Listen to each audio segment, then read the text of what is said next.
হাওড়া, ব্যারাকপুর, রানাঘাট বিভিন্ন জায়গায় বিএলওদের বিক্ষোভ এবং তাদের অভিযোগ ইচ্ছাকৃতভাবে তাদের চাপ দেওয়া হচ্ছে। আর এই নিয়ে বিরোধী দলনেতা শুভেন্দু অধিকারী কি বলছেন শোনাবো।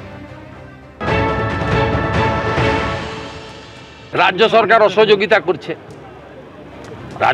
অসহযোগিতা করছে বলে বিএলওদের উপর কাজের লোড হচ্ছে।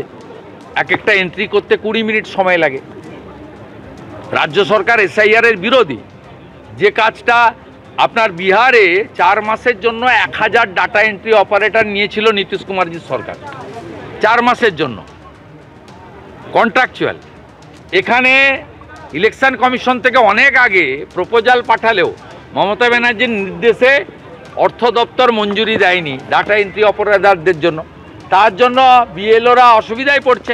দেখুন, আমাদের বিজেপির কোনো তাড়াহুড়া নেই। 7ই ফেব্রুয়ারি ভোটার লিস্ট না বেরোলে ভোট হবে না, আর ভোট না হলে 5ই মে 2026 রাষ্ট্রপতি শাসন কাউকে চাইতে হবে না, সংবিধান অনুযায়ী হয়ে যাবে। অতএব সঠিক সময়ে ভোটার তালিকা বের করানোর দায়িত্বটা ইলেকশন কমিশনের সাথে সাথে তৃণমূল পরিচালিত রাজ্য সরকারের বেশি, বিজেপির নয়। বিএলওদের বিক্ষোভ নিয়ে বিরোধী দলনেতা শুভেন্দু অধিকারী তিনি অভিযোগ করছেন যে রাজ্য সরকার সহযোগিতা করছে না। সিপিএম এর কি প্রতিক্রিয়া, সিপিএম নেতা শতরূপ ঘোষ কি বলছেন শোনাবো। যে অভিযোগগুলো আসছে এগুলো তো সত্যি কথা, এগুলো তো মিথ্যে নয়। এবং আমরা জানি যে রাজ্যের সরকার যেহেতু প্রথম থেকেই ঠিক করে রেখেছিল যে ওরা অসহযোগিতা করবে, সুতরাং সরকারি কর্মচারী যারা বিএলও হিসেবে দায়িত্ব পাচ্ছেন তারা বেশিরভাগ ক্ষেত্রেই তাদের যে সাধারণ যে পশ্চিমবঙ্গ সরকারের অধীনে তাদের যে কাজ, সেই কাজ থেকে তারা ছাড় পাননি। সুতরাং ব্যাপারটা এখন এরকম দাঁড়াচ্ছে যে একজন বিএলওকে সারাদিনে তার নির্দিষ্ট দায়িত্বটা পালন করতে হচ্ছে, তারপরে আবার বিএলও হিসেবে একটা বাড়তি ইলেকশন কমিশনের দেওয়া দায়িত্ব এখন পালন করতে হচ্ছে। সেটা করতে গিয়ে তারপরে এই ধরনের অব্যবস্থা, এক একটা ফর্মের জন্য 20 মিনিট সময় লাগছে, আরো নানাবিধ সমস্যা ইদানিংকালের মধ্যে উঠে এসছে আমাদের মুখ থেকে।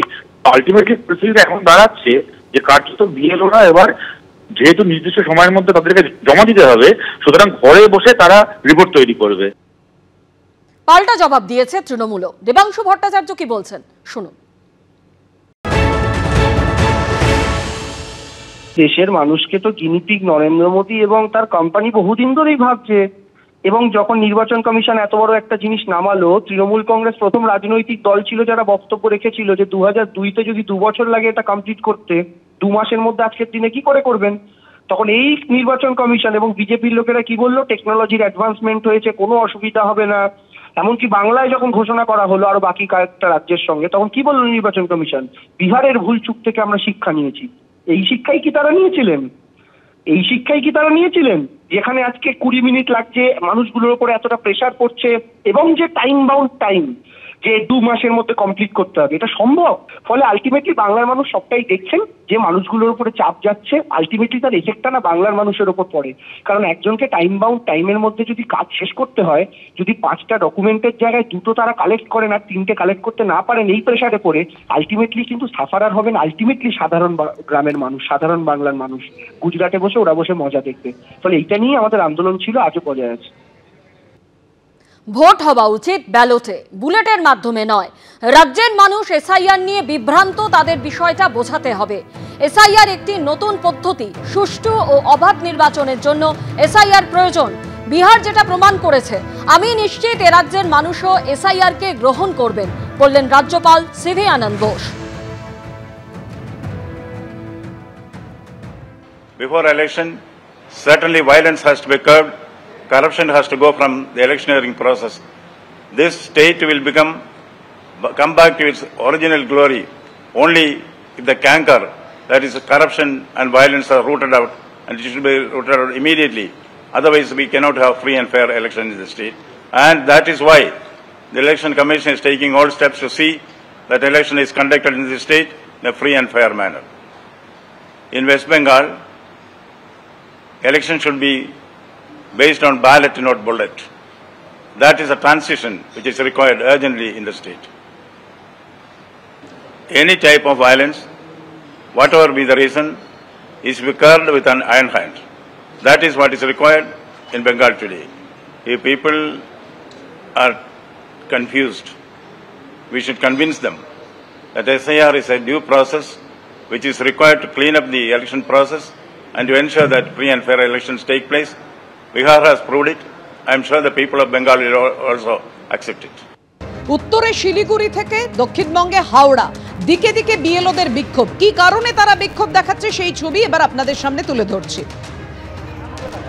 দেখতে পাচ্ছেন আপনাদের সামনে রেখেছি যে ছবি, হাওড়া এবং শিলিগুড়ির ছবি পরপর আপনাদের সামনে তুলে ধরবো, যেখানে দেখা যাচ্ছে বিএলওরা বিক্ষোভ দেখাচ্ছে। একদিকে আপনারা দেখলেন যে তাদের যে অ্যাপ সেখানে এনুমারেশন ফর্ম ডিজিটাইজ করতে সমস্যা হচ্ছে, এ নিয়ে মুখ্য নির্বাচনী আধিকারিকের দপ্তর তারা চিঠি লিখেছে নির্বাচন কমিশনে।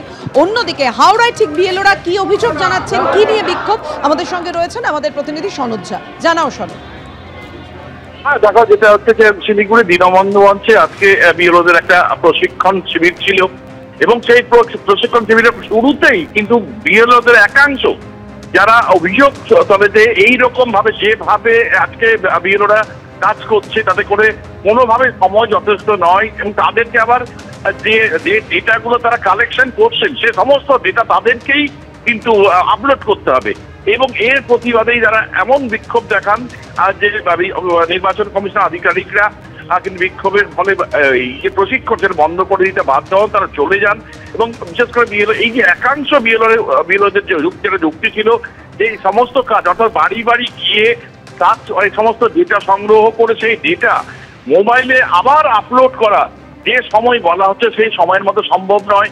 অধিকাংশ যে বিএলও তারা কিন্তু এই যে ডেটা আপলোডের ব্যাপারে তারা কিন্তু কোনো রকম কোনো অভিজ্ঞতা নেই, ফলে ভুল হলে তার দায় বিএলওদের আসবে এবং তাদের দাবি হচ্ছে যে ডেটা এন্ট্রি অপারেটররা রয়েছে তাদেরকে দিয়ে কাজ করানো হোক। তবে এই যে যারা অভিযোগ তুলছেন তারা কিন্তু বিএলওদের একাংশ, আর অন্য অংশ রাখে তারা কিন্তু চুপচাপ কিন্তু এই কাজ তারা করে যাচ্ছেন।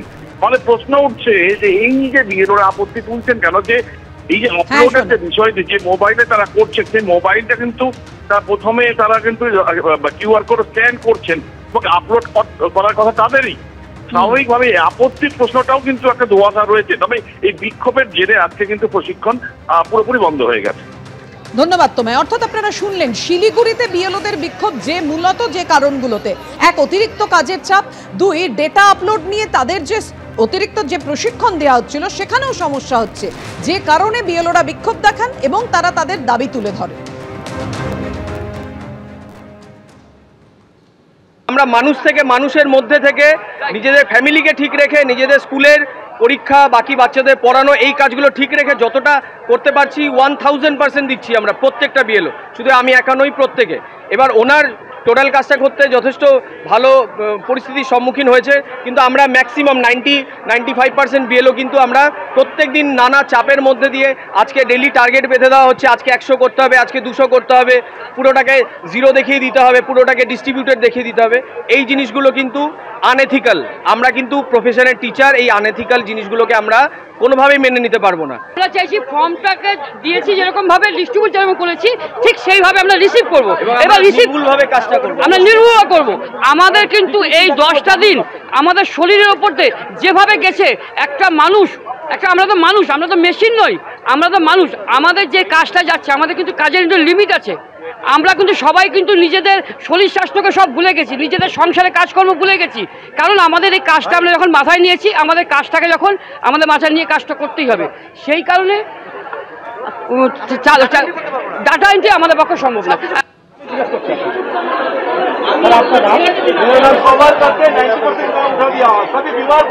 শিলিগুড়ি দীনবন্ধু মঞ্চ এবং সেখানেও বিএলওরা বিক্ষোভ দেখাচ্ছেন। তাদের অভিযোগের জায়গাটা আপনারা শুনলেন, তারা বিক্ষোভ দেখান এই কারণ দেখিয়ে, প্রথমত অতিরিক্ত কাজের চাপ রয়েছে, সেই সঙ্গে ডেটা এন্ট্রির কাজে তারা অতটা অভ্যস্ত নন এবং যে কারণে অতিরিক্ত দায়িত্ব তারা সামলাতে পারছেন না, এটাও তারা স্পষ্ট জানাচ্ছেন।